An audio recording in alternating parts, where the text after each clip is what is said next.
پھر تو ہم تم سے سوال کریں گے اس کے بارے میں، نعمتوں کے بارے میں سوال کریں گے۔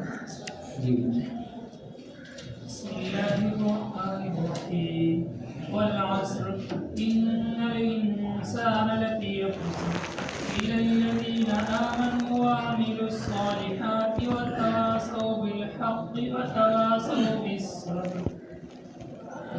بسم اللہ الرحمن الرحیم والعصر ان الانسان لفی خسر الا الذین آمنوا وعملوا الصالحات وتواصوا بالحق وتواصوا بالصبر۔ سورۃ العصر مکی صورت ہے، اور اس صورت کے اندر انسان کی زندگی کا منہج اجمالی طور سے وہ بیان کیا گیا ہے۔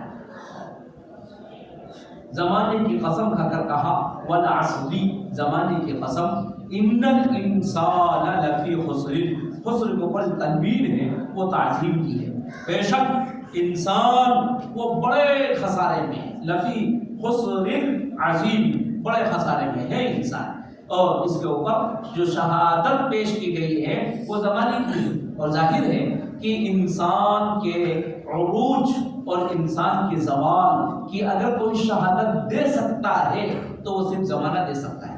زمانے کی آنکھ نے انسان کے عروج اور زوال کو دیکھا ہے، زمانے کے علاوہ کوئی اور مخلوقات میں کوئی اور نہیں ہے جو انسان کے عروج و زوال کی پوری شہادت دے سکے۔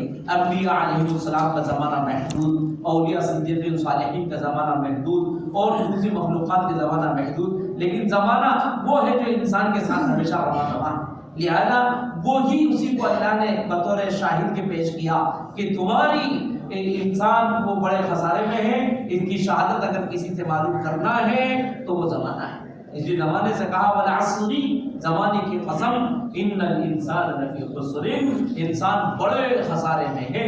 ہاں مگر وہ لوگ خسارے سے نکل جائیں گے، گویا کہ خسارہ ایک گڑھا ہے اور اس گڑھے سے نکلنے کے 4 زینے ہیں، تاکہ ان زینوں کے اوپر جو قدم رکھے گا وہ اس گڑھے سے، خار مذلت سے، خار خسران سے وہ نجات پا جائے گا۔ اس میں ایک بڑا زینہ ایمان کا ہے، الا الذین آمنوا، مگر وہ لوگ جو ایمان لائے۔ اس سے انسان کو ایمان کی حقیقت، ایمان کتنی بڑی چیز ہوئی کہ اللہ نے اپنے فضل سے اس کو ایک زینے پہ لا کھڑا کیا۔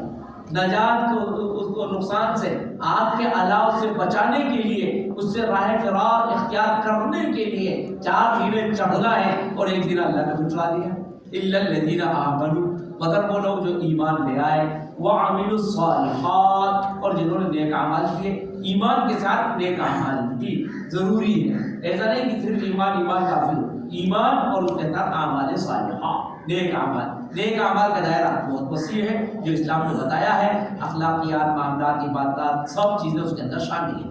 وتواصوا بالحق وتواصوا بالصبر وتواصوا بالحق، اور وہ جو ایک دوسرے کو حق کی پیمائش کرتے ہیں، ایک دوسرے کو حق سمجھاتے ہیں، ایک دوسرے کو حق کی وصیت کرتے ہیں۔